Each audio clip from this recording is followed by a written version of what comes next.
इम्तियाज जलीलचं आमचं छापलंच नाही. एवढे जे रुग्ण वाढलेले आहेत आणि रोज 10 लोक मरतात, त्याला जबाबदार कोण आहे? हे ठरलंय का नाही? कुणावर जबाबदारी किंवा ह्या अधिकाऱ्यांच्या बदलीची मागणी तुम्ही करणार होता? यात काय एवढी संख्या वाढली याचं काहीतरी एक बात ये है कि कल जब हमने मीटिंग लिए थे सभी राजनीतिक पार्टियों के जितने भी आमदार खासदार है, उसका मकसद ये नहीं था कि हम किसी को यहाँ से निकालने की मांग कर रहे थे। हम ये मानते हैं और शहर का हर नागरिक ये मानता था कि कहीं ना कहीं कुछ कोऑर्डिनेशन की कमी थी, कहीं ना कहीं कुछ गलत हो रहा था। अभी तक ये हो रहा था कि हमें सिर्फ आंकड़ा दिखाया जा रहा था और वो भी आप लोगों के ज़रिए पता चल रहा था कि आज 150 हो गए हैं, 125 हो गए हैं। लेकिन ये क्यों बढ़ रहे हैं केसेस, इसकी क्या वजह है, हम लोग क्या प्रशासन की तरफ से, हेल्थ अथॉरिटीज़ की तरफ से क्या किया जा रहा है, इसकी जानकारी कहीं पर भी नहीं थी। और ये सभी की एक तरह से ये मानना था कि अगर सबको कॉन्फिडेंस में लेकर तो लोक प्रतिनिधि अपने स्तर के ऊपर भी, अपने लेवल के ऊपर कोशिश कर सकते हैं कि अगर हमें ये बताया गया कि ये करना है करके, जैसा अभी डॉक्टर साहब ने बताया है कि एक तरफ का जो ऑड एंड इवन डेज की जो बात हो रही थी, अब ये बात आपको मानकर चलना पड़ेगा। अब ये कम्युनिटी स्प्रेड हो गया है। पहले जो था एक कुछ इलाकों के अंदर था, हम उसको कहीं आइसोलेट कर रहे थे, पूरा सील कर दे रहे थे। अब ये शहर के हर कोने कोने से एक एक दो केसेस आ रहा है, यानी कि इसका मतलब ये है कि अब ये हर जगह पे फैल चुका है। सवाल ये है कि जब हम ऑड और इवन की अगर बात कर रहे हैं तो जितना क्राउड निकलने का है वो उतना ही क्राउड निकल रहा है। अब 3 महीने तक जो लोग जिनके धंधे नहीं चल रहे थे, जिनको खाने पीने की समस्या हो रही थी, उनको देखते हुए अगर हम ये फैसला अगर करते हैं, ये सुझाव दिया गया है, इसके ऊपर फैसला नहीं लिया गया है, सारे अधिकारी इसके ऊपर बैठेंगे, चर्चा करेंगे कि अगर ऑड इवन को अगर हम पूरे एक साथ खोल देते हैं, 5 बजे तक का स्ट्रिक्ट करते हैं, 5 बजे तक के बाद है तो फिर लोगों को लाने नहीं दिया जाता है। लोगों का अभी भी एक अहम बात यह है कि लोग क्वारंटाइन में जाने से डर रहे हैं कि क्वारंटाइन सेंटर में गए तो मुझे वहाँ पर किन लोगों के साथ रहना पड़ेगा, वो पॉजिटिव हो गया है। एक सुझाव जो हम लोगों ने वहाँ पर दिया है मीटिंग के अंदर कि अगर विदेशों से कोई आ रहा है तो वो पॉजिटिव हो या नेगेटिव हो, उसको आप अच्छी होटल्स प्रोवाइड कर रहे हैं। जैसा औरंगाबाद के अंदर कुछ होटल्स उन लोगों ने आइडेंटिफाई किए हैं, जो आ रहा है बंदा उसको वो पैसे देना पड़ रहा है, वो पैसे देकर वहाँ पर होटल के अंदर क्वारंटाइन हो रहा है। हमने कहा कि अगर मुझे मेरे परिवार को अगर कहीं पर क्वारंटाइन करने का है और मुझे इस बात का डर है कि मैं ये क्वारंटाइन सेंटर नहीं जाना चाहता हूँ, तो आप औरंगाबाद शहर के जो होटल्स हैं वो होटल्स को आप आइडेंटिफाई करिएगा और उसकी कैटेगरी रेट आप फिक्स कर दीजिएगा। अगर मुझे चाहिए तो मैं उस होटल के अंदर जाके हम रह सकते हैं, जिसको पेमेंट देकर रहने का है। तो लोगों का जो डर है कि मुझे क्वारंटाइन सेंटर जाने पे कुछ प्रॉब्लम हो जाएगा, अगर 2 स्टार 3 स्टार 4 स्टार होटल अगर आप ले लेते हैं, उसका रेट फिक्स कर लेते हैं, तो उसके अंदर लोगों को क्वारंटाइन जाने का डर नहीं रहेगा। दूसरा ये है कि प्राइवेट हॉस्पिटल्स की जो मनमानी जो चल रही थी, प्राइवेट हॉस्पिटल्स जो अपने तरीके से आप देखेंगे कि हमारे पास सबूत है, और वो सबूत की बुनियाद के ऊपर मैं बोल रहा हूँ कि जब हमने हमारे कुछ मुद्दे हैं तो एमजीएम हॉस्पिटल के अंदर लेकर जाकर बताए हैं, तो एमजीएम के मैनेजमेंट की इतनी हिम्मत है कि वो रिटर्न के अंदर कंप्लेन करके पुलिस को बता रहे हैं कि ये हमारे ऊपर दबाव डाल रहे हैं। दबाव बिल्कुल डाला जाएगा, सभी लोक प्रतिनिधियों की तरफ से डाला जाएगा, क्योंकि हमारे पास सबूत है।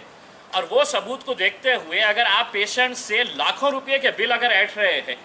और अगर हम जाकर उसको आपको बता रहे हैं कि आप ये गलत कर रहे हैं और आप उसके ऊपर अगर दबाव देकर डाल रहे हैं, तो ये फैसला भी लिया गया है कि कल 11 बजे जितने भी कोविड के हॉस्पिटल्स हैं, वो कोविड के हॉस्पिटल्स, प्राइवेट हॉस्पिटल्स के डॉक्टर्स के साथ इसी जगह के ऊपर यहाँ पर मीटिंग रहेगी। और एक अच्छा निर्णय जो विभागीय आयुक्त साहब ने लिया है कि हर प्राइवेट हॉस्पिटल के सामने अब वहाँ पर एक एक ऑफिसर को डेप्यूट किया जाएगा, जो पेशेंट्स के जो प्रॉब्लम्स है, अगर बिलिंग का प्रॉब्लम है या उसको एडमिशन नहीं दिया जा रहा है, ये सभी को मालूम है कि किसी का लगा जाता है, किसी का फ़ोन जाता है तो हाँ बेड अवेलेबल है, वरना कोई बगैर उसके जा रहा है तो बेड अवेलेबल नहीं है। तो बेड की अवेलेबिलिटी है नहीं है, ये वहाँ पर हर प्राइवेट हॉस्पिटल बोर्ड के ऊपर डिस्प्ले करेगा। जो रेट रहेगा वो प्राइवेट हॉस्पिटल डिस्प्ले करेगा कि ये रेट के हिसाब से है, और वहाँ पर एक एक अधिकारी को नियुक्त करने का फैसला लिया गया है कि अगर किसी पेशेंट को ये पता चल रहा है कि मेरा तो इलाज कुछ हुआ नहीं है लेकिन 4 लाख रुपये का बिल, जैसा संजय सिरसाट साहब ने खुद बताया है, मैंने खुद ने बताया है कि कितने पेशेंट्स को ऐसा अनरीजनेबल बिलिंग कर दिया गया था, तो उसको चेक करने के लिए मेरे हिसाब से एक अच्छा है। और हमारी सबकी उम्मीद और कोशिश यही है कि किसी अधिकारी के ऊपर नुक्ताचीनी करना नहीं है। कुछ लैप्सेस थे जो प्रशासन भी मान रहा है और ये भी मान रहा है कि अगर ये पहले अगर हो जाता था तो मेरे हिसाब से कुछ ना कुछ और बेहतर हो सकता था, लेकिन देर आए दुरुस्त आए। अभी भी जो हुआ है हम समझते हैं कि हम सब मिलेंगे अगर, तो मेरे हिसाब से देखिए हर जगह की अगर ये है कि नासिक ने अगर कुछ किया है, आप नासिक का उदाहरण दे रहे हैं, लेकिन एक बात ये भी है कि मालेगांव के अंदर कल जब हमने एसपी से वहाँ पे बात की है तो मालेगांव के अंदर सिर्फ 83 केसेस अभी है, सिर्फ 83 केसेस है, जो महाराष्ट्र के अंदर सबसे बड़ा हॉटस्पॉट था। तो वहाँ पर ऐसा क्या हुआ है कि जो वहाँ पर इतने अच्छे तरीके से कंटेन कर लिए है, हमारे में क्या गलती हुई है, वो सब हम डिस्कस कर रहे हैं। इसका मतलब ये नहीं है कि मतलब हम लोगों ने बात कर ली है तो अब सब समस्या हल हो गई। आकडा नियंत्रित करण्यासाठी काय ठरवलं मग आता? बहुत सारे इश्यूज़ के ऊपर डिस्कशन जो हुआ है उसमें एक ये है कि अगर आप किसी को स्वैब टेस्ट करने के लिए लेके जा रहे हैं, 7-7, 8-8 घंटे उनको रुकना पड़ रहा है, तो ये जब शिकायतें आई हैं तो लोगों का जो डर है वो डर ख़त्म होना चाहिए कि मैं स्वैब सेंटर के ऊपर जा रहा हूँ तो उसको सिस्टम को और किस तरह से बेहतर बना सकते हैं, क्वारंटाइन सेंटर्स को और किस तरह से बेहतर बना सकते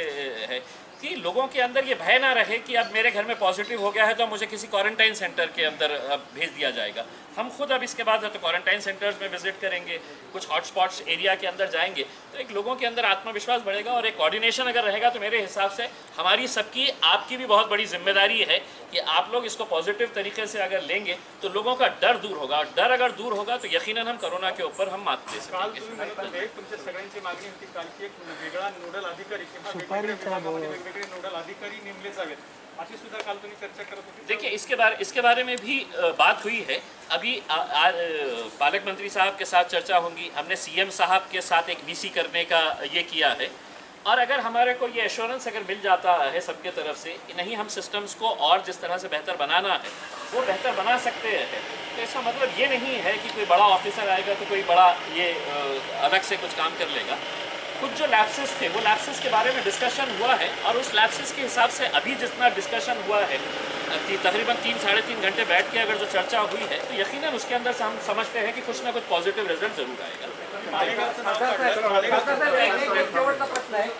की कधी काळी आपल्याला तसं वाटत होतं की दारूची दुकानं उघडल्यानंतर गर्दी होईल, पण आता तुम्हाला असं वाटायला लागलं की दोन्ही बाजूचे दुकानं उघडले तर बरं होईल, असं कसं? नाही, म्हणजे काय आहे की अनेक ठिकाणी जसं पुण्यामध्ये तुम्ही बघितलं असेल की पुण्यामध्ये सगळं सुरू केलेले आहे ते,